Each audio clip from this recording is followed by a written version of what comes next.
हाय ग.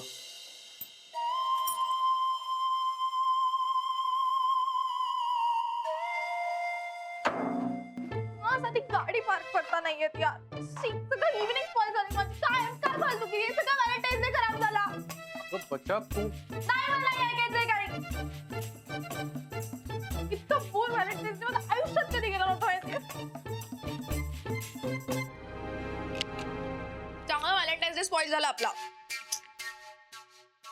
हो ना, नाही तर काय, गाडीमध्येच बसून राहावं लागलं. फिल्म पण नाही बघता आली. सगळे अनलकी ड्रेसमुळे झाले. मी तर सोडणार नाही त्या लॉन्ड्रीवाल्याला. त्याला कशाला दोष देतेस? पार्किंग मध्ये सगळा प्रॉब्लेम सुरू झाला की नाही? तरी मी म्हणत होतो तिथे गाडी नाही मावणार. अडकलो ना आपण आता तिथेच.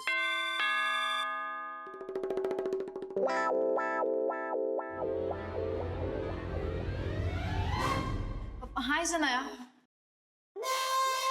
काय काम आहे? कशाला आलीयस आता? सकाळी पळून गेली होतीस ना? अगं आय एम रिअली सॉरी, माझं मिसअंडरस्टँडिंग झालं होतं. तो ड्रेस माझा नाहीये, तुझाच आहे. अच्छा, आता कळलं तुला? सकाळी काय वेडी म्हणून मागे लागले होते का तुझ्या? आय एम सॉरी ना. व्हॉट सॉरी या? बच्चा चिडचिड कशाला करतेस? सॉरी म्हणते ना तुला, सोड ना. खरंच Shanaya, I am really sorry. मी माझ्या बॉयफ्रेंडला फोटोज पाठवले तेव्हा त्यांनी मला सांगितलं की तो ड्रेस त्यांनी नाही पाठवलेला. आणि आय थिंक जो ड्रेस तुझ्याकडे आलाय तो माझा आहे. काय यार, पण या सगळ्या कन्फ्युजनमुळे माझा मूड स्पॉइल झाला ना यार. आमची डेट स्पॉइल झाली माहितीये का तुला? I am really sorry.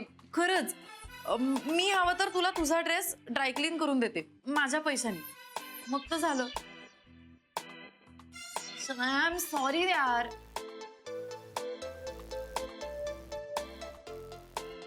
Sorry, खरंच सॉरी. खरंच. परत करणार नाहीस असं? माझं ऐकशील? हो नक्की ऐकेन. ठीक आहे, माफ किया, पण ड्रायक्लीन करून द्यायचा. नक्की दे.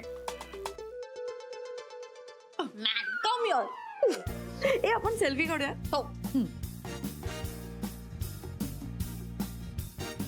Okay. Patch up scenes with BFF. पण हे कन्फ्युजन झालं कसं असेल ग? तू ऍड्रेस नीट दिला होतास ना? हो ऑफकोर्स. माझं पार्सल कुरिअरने आलं, सो ऍड्रेस मी करेक्ट दिला होता. पण हा, ते पार्सल वॉचमन घेऊन आला होता.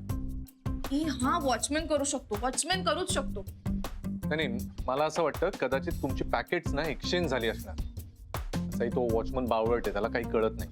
अरे पॅकेट्स एक्सचेंज कसे होतील? माझं इस्त्रीचं होतं, हिचं कुरिअरने आलं होतं. एक्सचेंज कसे होणार आहे काहीतरी? एक मिनिट, मला असं वाटतंय की काहीतरी गडबड आहे. कसली गडबड? हे कोणीतरी मुद्दाम तर केलं नसेल. जाऊ दे ना आता. गोंधळ झाला होता, पण आता सगळं कळलंय ना, सोडून द्या. Let it be. नारकर, मी काम सांगितलं ते शोधून काढलं का? हो मॅडम, तुमचं काम मी केलंय. अहो मग सांगणार कधी? हो मी सांगणारच होतो. ठीक आहे, मग बोला पटपट. इन्व्हिटेशन देऊ का आता? नाही सॉरी मॅडम. मॅडम, RGS म्हणजे दुसरं तिसरं कोणी नसून राधिका मॅडम आहे. सौ राधिका गुरुनाथ सुभेदार.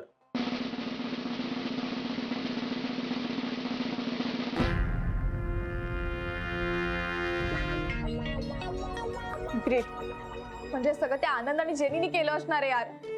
अहो असणारच. हो त्याशिवाय त्या काय एवढं टेंडर वगैरे भरू शकणार आहे? साधे डबे भरणारे बाई आहेत त्या. हो, पण काही असलं तरी त्यांच्या हाताला मात्र टेस्ट आहे. नाही म्हणजे हे टेंडर बिंडर भरणं म्हणजे काय खायचं काम आहे का? अहो बघा ना मॅडम, ह्या फाईल मध्ये सगळी माहिती आहे बघा.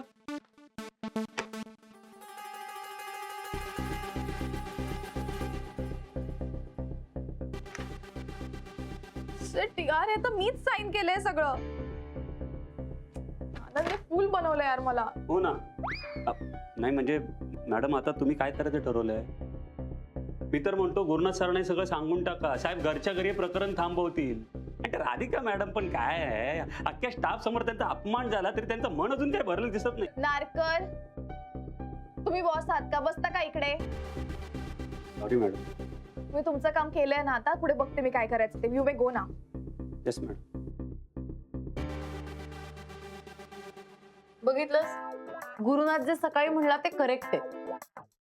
ती राधिका ना आता काही आंटी वगैरे उरलेली नाही.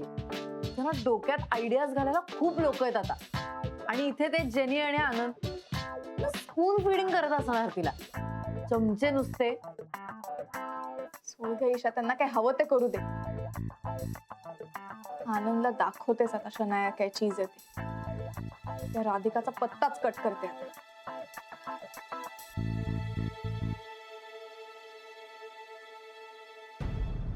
कशी झाली मीटिंग? फॅन्टॅस्टिक. त्याच्याबद्दल सांगायलाच तुम्हाला आता बोलवलं. शनाया, बरं झालं हे लोक इकडे. ठीक आहे, अशी एकदम आत कशी आलीस तू? काही पद्धत वगैरे असते की नाही? पद्धतीने या लोकांना शिकव. म्हणजे या आनंदलाच विचार ना काय झालंय ते. आनंद, काय झालंय नीट सांगशील का? हा तुझा फ्रेंड आहे ना, तो फसवतोय तुला. हा तुझा फ्रेंड कमी आणि तिचा चमचा जास्त आहे. काय? शनाया, आम्हाला स्पष्ट कळेल असं बोलशील का प्लीज?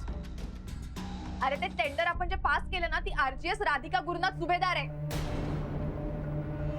अरे वा वा वा वा वा, वहिनींचं अख्खं नाव राधिका गुरुनाथ सुभेदार असं तुमच्या तोंडी ऐकून खूप छान वाटलं, है ना सर?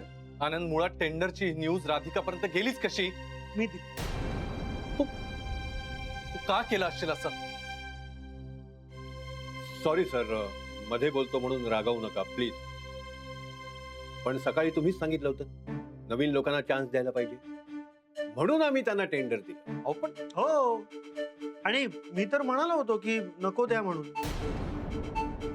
पण तुम्हीच सांगितलं की शनाया मॅडम डिसिजन घेणार. घेतलं शनाया मॅडमनी decision. Anand, don't be over smart, okay? नाही, कमाल करताय सर. परमिशन शनाया मॅडमनीच दिली होती, सह्या पण शनाया मॅडमनी केल्या होत्या, आणि त्या पेपर्सवर राधिका वहिनीची सही होती. हे बघा, हे बघा, इथे राधिका वहिनीची सही होती. ही सही तरी बघायची. तुम्हाला या पेपर्सवर सिग्नेचर्स करावे लागतील. कुठे सह्या करायच्यात पटकन ओके सांग. मॅडम, इथे इथे साईन.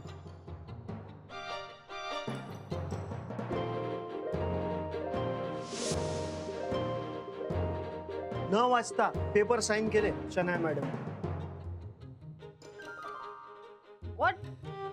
यार तू फसवतो यार, तुला. तू बोल ना त्याला काहीतरी. पानवलकर, हे टेंडर आत्ताच्या आत्ता कॅन्सल करा. सॉरी सर, पण हे पॉसिबल नाहीये, कारण सगळे पेपर्स ऑलरेडी प्रोसेसला गेलेले आहेत. त्यामुळे आता जर टेंडर कॅन्सल केलं तर वरून इन्क्वायरी होऊ शकते, आणि शनाया मॅडम बेजबाबदार आहेत असंही सिद्ध होईल. कारण न बघता न वाचताच त्यांनी सह्या कशा केल्या हा प्रश्नही उपस्थित होऊ शकतो.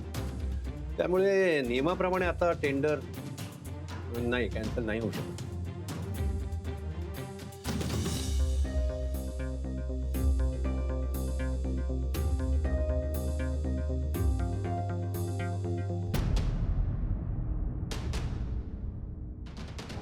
मिस्टर आनंद शाह, तुम्ही हे सगळं मुद्दामून केलं हे न कळण्या इतका मी काही मूर्ख नाहीये. तुम्हा सगळ्यांना माहितीये ही मीटिंग माझ्यासाठी किती महत्वाची आहे. तुमची जराशी चूक सुद्धा सगळं मुसळकेरात घालू शकते. मला सांग, जे काही फ्रॉड करून तू कॉन्ट्रॅक्ट मिळवलंयस ते पूर्ण कसं करणार आहेस? हे माझ्या नवऱ्याच्या ऑफिसचं काम, त्यांचं नाव खराब होईल असं मी कधीच नाही वागत. त्यामुळे हे काम अर्धवट सोडायचा प्रश्नच नाही. हे काम मी चांगल्या पद्धतीने पुरं करून दाखव. हे बघ, सेमिनार साठी जे जेवण लागणार आहे त्याचाच मेनू आहे हा. ग्रिल बसा विथ रेड. तुला वाचता येत नाही, कसं करणार आहेस तू हे सगळं?